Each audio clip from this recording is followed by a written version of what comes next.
Hello, you're tuning in the English News Bulletin on QPVN channel. I'm Nguyễn, and now let me keep you up to date with the headlines. General Secretary and President Tô Lâm receives Cuban ambassador to Vietnam. Sing Lieutenant General Hoàng Xuân Chiến pays courtesy visit to DPRK'S defense minister. Vietnam shines at top RESA 2024. On the afternoon of September the 19th in Hanoi, General Secretary and President Tô Lâm receives Cuban ambassador to Vietnam Orlando Nicolai Hernandez-Golan.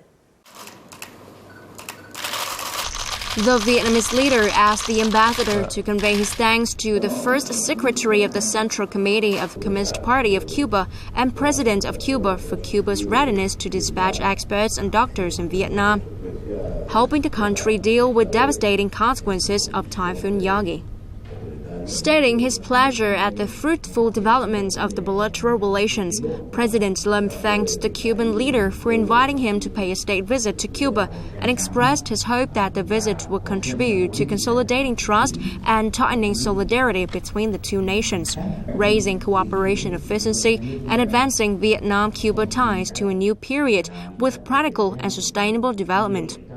For his part, the Cuban ambassador stated that the visit by President Tô Lâm, his spouse, and a high-ranking delegation from Vietnam is anticipated in Cuba.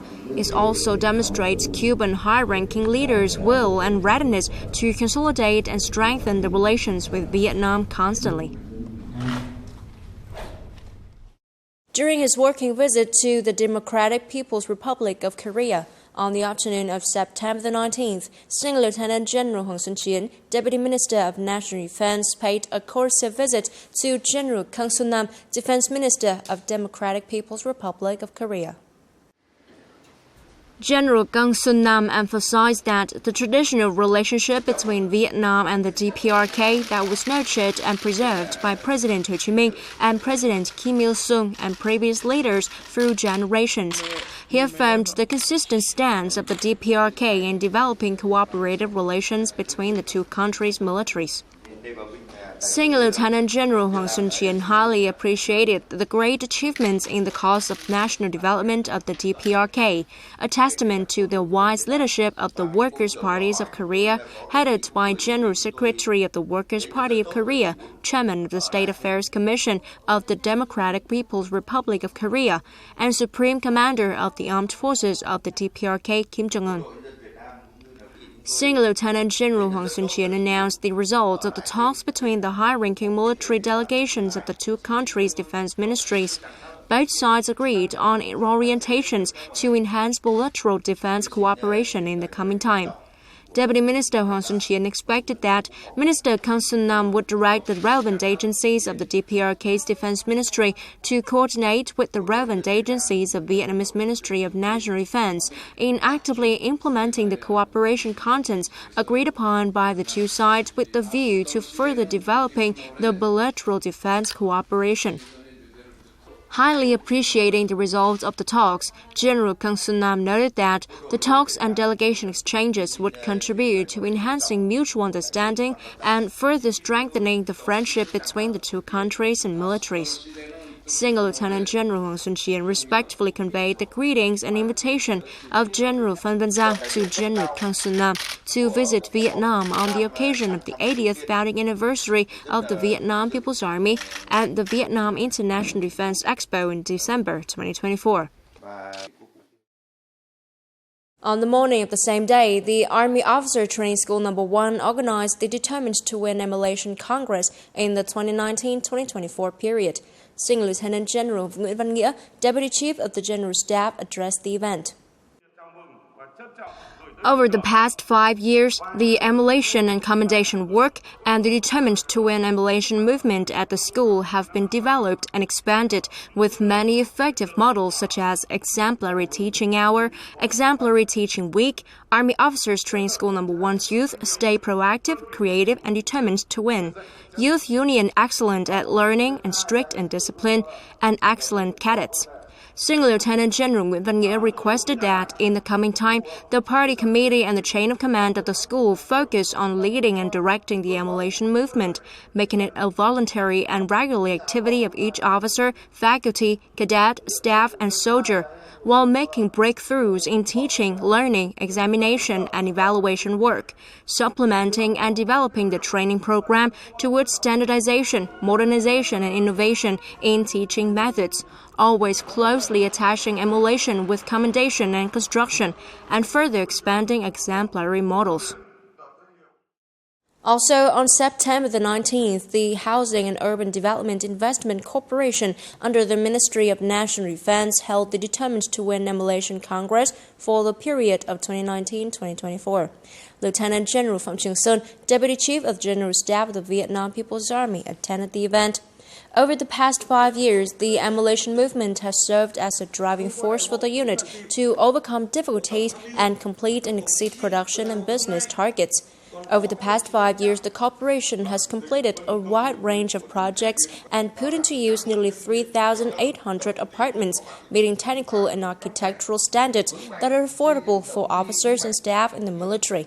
In the field of construction and installation, the corporation has gradually improved its capacity, well managed the construction process for quality assurance, and strictly implement safety regulations.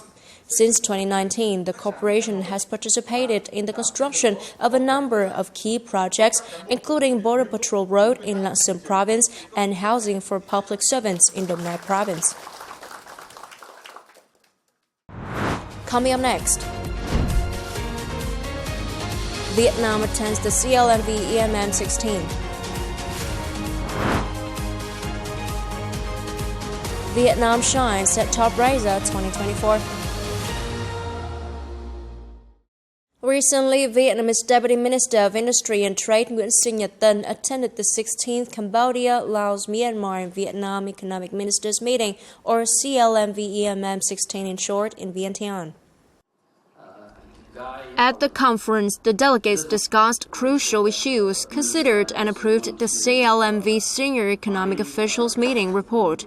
They also exchanged views and provided guidance on implementing action plans for national development. To maintain the momentum of trade and investment growth, Deputy Minister Tân expressed his hope that the four countries will continue to coordinate and support each other in effectively implementing free trade agreements to which they are members, improve the investment and business environment, develop transportation, energy, and telecommunication infrastructure, promote digitalization, human resource development, strengthen support measures for businesses, and further solidify each country's position in regional supply chains. He recommended Laos in its role as ASEAN Chair in 2024 to strengthen its coordination with the ASEAN Secretariat to speed up the adoption of CLMV Senior Economic Officials Meeting terms of reference in 2024, with the hope that the approval could be completed before the 11th CLMV Summit slated for late 2024. On September the 19th in Da Nang City, the Ministry of Industry and Trade organized a national conference on energy efficiency. At the conference, managers, experts, and representatives of businesses discussed and shared practical experiences on energy efficiency, sustainable production and consumption, and sought solutions to overcome challenges. The participants also discussed obstacles and shortcomings in energy use and saving in production and business. To help tackle those difficulties, the Ministry of Industry and Trade has issued policies to support localities in implementing the national program on implementing environmental protection policies in energy sector in attachment with the reduction of greenhouse gas emissions to promote circular economy and sustainable development.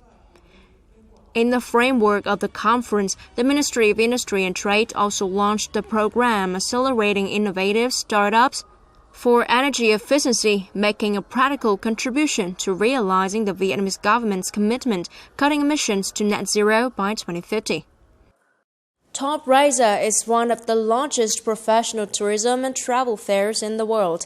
This year's event featured the launch of the Vietnamese Pavilion, which is co-organized by the Vietnam Cultural and Tourism Association in Europe, Vietnam Airlines, the Vietnam Cultural Center in France, and 10 Vietnamese firms operating in the French market.